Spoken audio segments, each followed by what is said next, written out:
Rekening Bank Mandiri botok diblokir. Aparat offside. Welcome back to Break Time. Hai Infobankers, kembali lagi bersama saya Shanandra Nailah di program Break Time.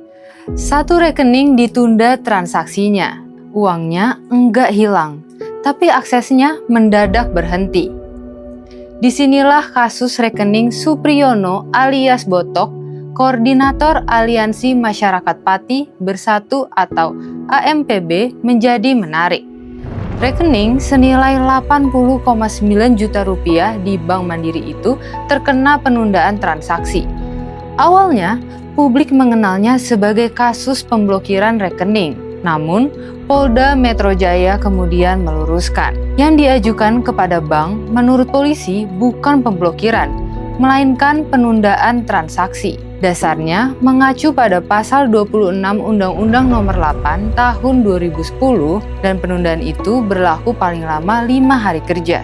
Nah, dari sini muncul pertanyaan yang lebih besar. Kalau bank hanya menjalankan permintaan aparat, apakah tepat kalau bank yang disalahkan atau justru mekanisme dan dasar permintaan yang perlu dipertanyakan?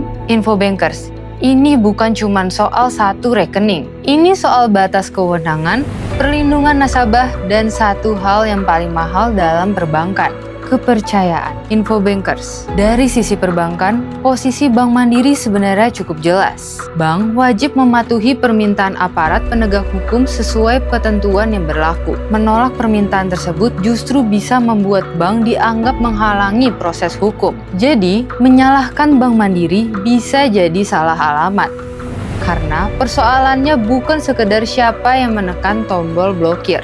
Pertanyaannya adalah apakah dasar hukumnya tepat, apakah prosesnya proporsional, dan bagaimana nasabah mendapatkan kembali aksesnya. Ini menjadi penting karena rekening tersebut juga menampung dana donasi. Artinya, ketika seluruh saldo tidak bisa digunakan, persoalannya bukan hanya menyangkut pemilik rekening. Ada juga uang yang berasal dari masyarakat. Lalu, apakah penggunaan rekening pribadi untuk menerima donasi otomatis ilegal? Jawabannya tidak sesederhana itu. Yang harus dilihat adalah substansi transaksi dan bagaimana uang tersebut digunakan. Misalnya, masyarakat secara sukarela menyumbang untuk membiayai sebuah aksi.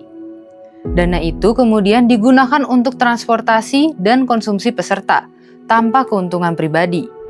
Karakter seperti ini lebih dekat dengan sumbangan kegiatan sosial atau kemasyarakatan, bukan otomatis aktivitas jasa keuangan. Tapi ceritanya berbeda kalau dana dikumpulkan secara luas, kemudian dikelola atau diinvestasikan lalu dijanjikan keuntungan.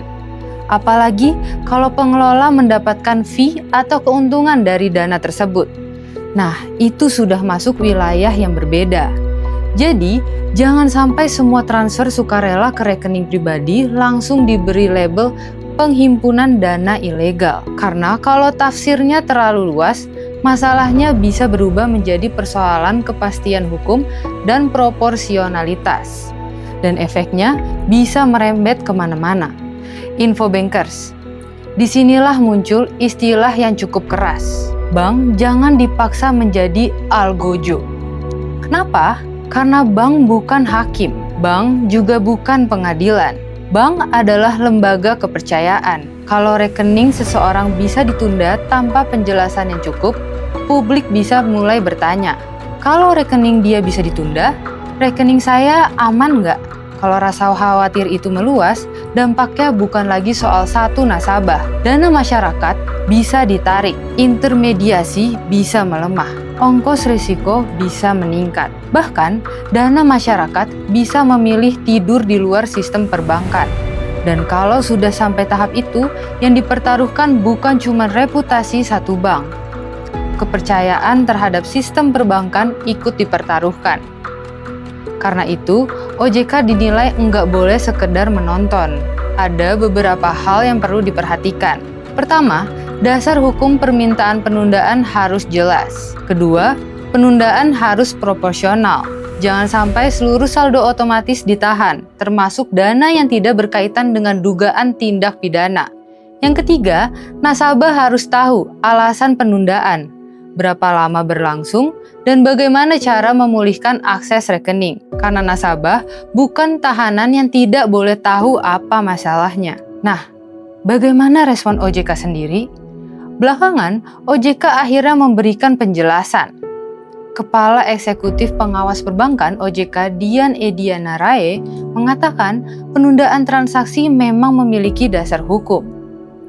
Dasarnya antara lain Undang-Undang Nomor 8 Tahun 2010 tentang TPPU. OJK juga mengatur mekanismenya melalui Pasal 47 POJK Nomor 8 Tahun 2023.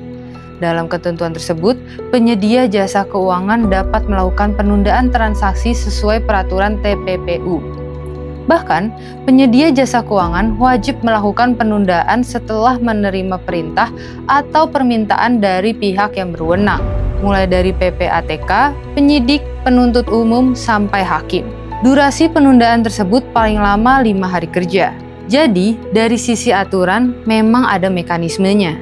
Namun, kasus rekening botok tetap sedang didalami OJK. OJK mengatakan sedang berkoordinasi dengan manajemen bank terkait. Kalau dalam proses pendalaman ditemukan pelanggaran, OJK akan mengambil langkah sesuai kewenangannya. OJK juga akan memantau proses penyelesaian rekening tersebut, termasuk pemulihan akses apabila proses penundaan sudah selesai dan kesimpulannya tidak ditemukan unsur pelanggaran pidana. Dan ada satu pesan OJK yang penting buat masyarakat. Tetap tenang, dana masyarakat di bank disebut tetap aman, dijaga kerahasiaannya dan dijamin oleh LPS. Menurut OJK, penundaan transaksi yang dilakukan sesuai aturan justru merupakan bentuk perlindungan, bukan ancaman terhadap kepercayaan. Info Bankers. Jadi, kasus ini sebenarnya bukan sekedar cerita tentang rekening yang tiba-tiba nggak bisa dipakai. Ada 3 hal besar di baliknya. Pertama, bagaimana aparat menggunakan kewenangannya. Kedua, bagaimana bank menjalankan kewajibannya tanpa menjadi alat kekuasaan.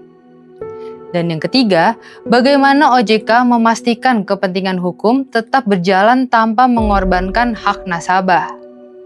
Karena di industri perbankan, uang memang penting. Tapi ada sesuatu yang nilainya jauh lebih mahal, trust. Sekali kepercayaan masyarakat retak, memperbaikinya enggak semudah menekan tombol unblock. Jadi, menurut kamu, dalam kasus seperti ini siapa yang paling perlu menjelaskan? Bank, aparat, atau justru regulator? Tulis pendapat kamu di kolom komentar. Jangan lupa like, share, dan subscribe Info Bank TV untuk update terbaru seputar perbankan, keuangan, ekonomi, dan isu strategis nasional. Sampai jumpa di break time berikutnya.